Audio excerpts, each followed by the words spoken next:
Hey guys, hope you're doing well. In this video, we're going to talk about refresh rates when it comes to basically any display, whether that be a computer monitor, a TV, or even a phone.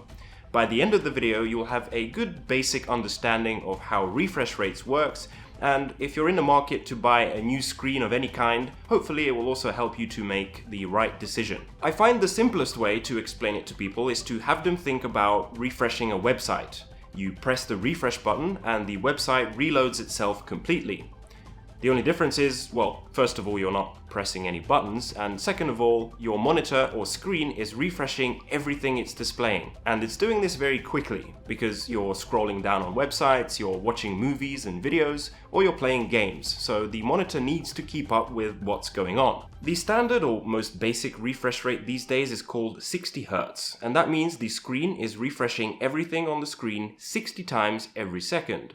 And that might sound like a lot, and for the most part, it is. If you're watching movies, most of those are shot at 24 frames per second, so 60 Hz monitor can handle that easily. Most YouTube videos are shot at 30 frames per second, and the highest frame rate on YouTube videos right now is 60, so that is still perfectly fine on a 60 Hz display. The magic rule here is that the refresh rate of your screen should never be lower than the frames per second of the content you're viewing. Nowadays, devices like monitors, TVs, and even smartphones are coming out with higher refresh rate displays. Fortunately, I've just received my brand new Samsung Galaxy S21 Ultra, and it has a 120 Hz display, so it will be perfect to show you guys the difference. So here on the left hand side, you can see the phone at 60 Hz. I've recorded this with slow motion video, which means for every second there are 120 frames, or in other words, 2 frames for every time the phone screen refreshes. Now, here it is at 120 Hz.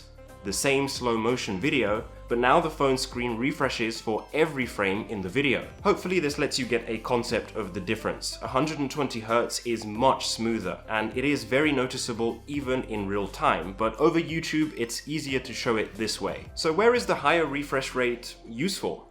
Well, I would argue that it's useful everywhere because it just makes everything look much smoother, and so far I've noticed that it's also easier on my eyes. But where these screens really come to life is in games, and more specifically in games that require fast reaction times.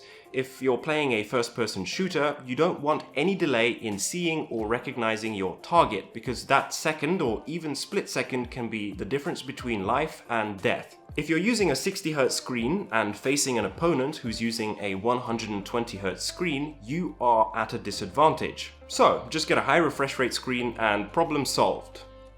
Not quite. You see, having a screen that can display so many frames is great, but pointless if your console or PC or whatever device you're using can't output that many frames. Similarly, if your device can output more frames than your screen can display, you are losing those frames. In this scenario, having a higher frame rate is actually worse than having a lower frame rate because it can introduce something called screen tearing, which looks something like this. Because your game is running faster than your screen, your monitor may show you an image that is actually in between 2 frames, which results in this kind of split image. So in order to avoid this, you want your refresh rate to be at least as high as the frame rate you're getting from your device. VSync or vertical sync is a graphics technology that basically synchronizes the frame rate you're getting from your game and the refresh rate of your monitor. This is useful because if your monitor can't keep up with the amount of frames being produced by your device, it can limit the frame rate so that you don't get any screen tearing. Some games are very easy to run, like Counter-Strike Global Offensive.